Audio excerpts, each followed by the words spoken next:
Joining us to discuss is journalist Sakhr Al-Makhadhi. Thanks for being with us, Sakhr. How effective, firstly, are these airstrikes against ISIS? What can we achieve from the air?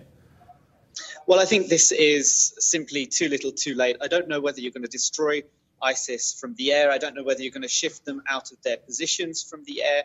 And I think it really puts the US in a very difficult position because, of course, nominally it would seem as though the US and Syria are on the same side in this. Of course, ISIS is a rebel group, a group that is rebelling against the regime of Bashar al-Assad.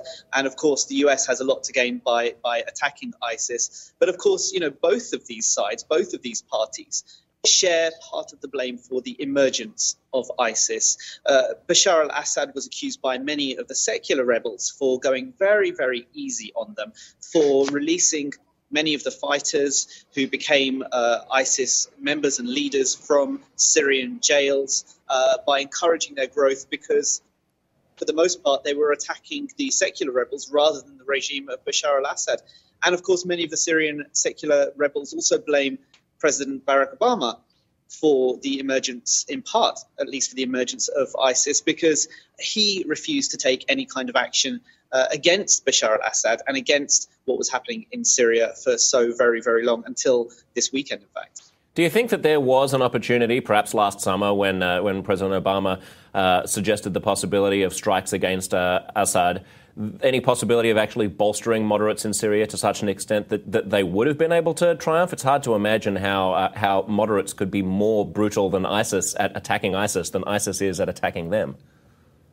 Well, it's all hypothetical now. It's a bit of a moot point to say whether that could have achieved the aims. I mean, in the short term, it probably would have bolstered ISIS because, ISIS, of course, wanted to strike at the heart of the regime and would have gained a massive moral boost. The acceleration, the progress that they made so quickly last year was down in part to the successes that they were having.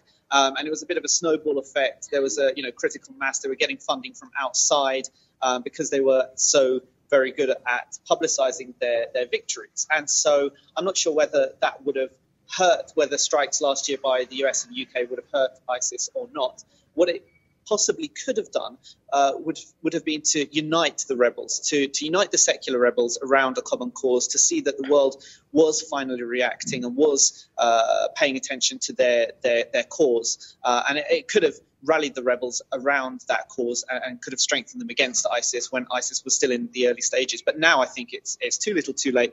And I don't think that the rebels, the secular rebels, have got any chance really of overcoming ISIS at this stage. No. And I mean, when Obama says that he's not going to cooperate with Bashar al-Assad, is that credible under the circumstances? I have no doubt that Bashar al-Assad and Barack Obama are going to cooperate. There's no question of them cooperating at this stage.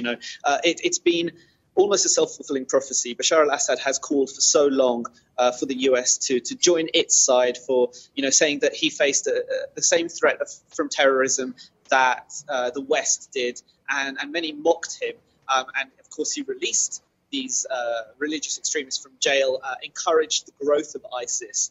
And now he's saying, look, see, what I told you was correct. You now have to join the fight with me, or we're all going to suffer. But no, I think, they do share a similar aim, nominally at least. But I don't think that the US has anything morally or tactically to gain by working with the regime of Bashar al-Assad.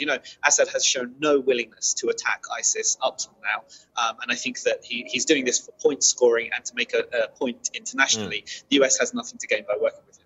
Yeah, unfortunately, we will be unwittingly working with him simply by virtue of the fact that whatever we do that undermines ISIS bolsters him in some way. Where's the Arab League in all of this? On Sunday, the chief of the Arab League, Nabil El Arabi, said that the Arab League's 22 member states have to confront ISIS militarily, politically. How important is that likely to be? I don't think it's going to be very important at all.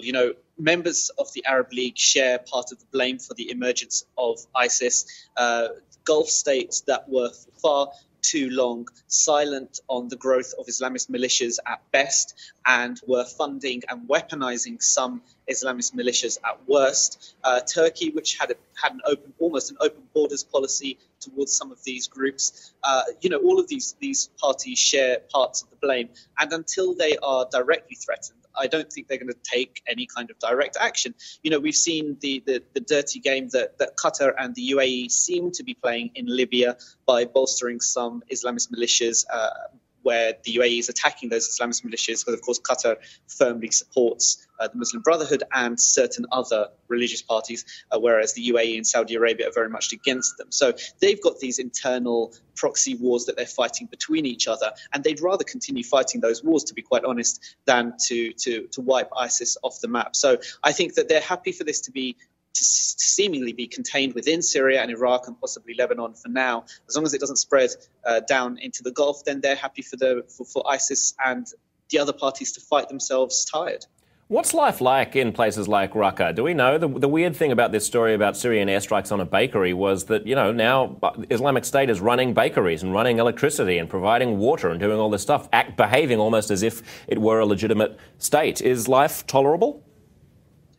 Well, you've seen in Mosul from the 500,000 refugees who flooded out of there within the first 24 hours of ISIS taking control of the city that I think life is very far from bearable under its rule. But you're right in the idea that it is trying to build a state. It's carrying out nation building, whatever that means. It's called for engineers and doctors and teachers to move to the state from other parts of the world, Muslim engineers and teachers and doctors and professionals to move to the state, because apparently, they've got the manpower and the fighting power, but they don't have those professional skills. And that is part of their long-term project. This isn't simply, they're not simply aiming at fighting against the existing regimes. They want to build their own state, and they want to demolish the borders that currently exist. Thanks, Sakhr. Good to talk to you. Thank you.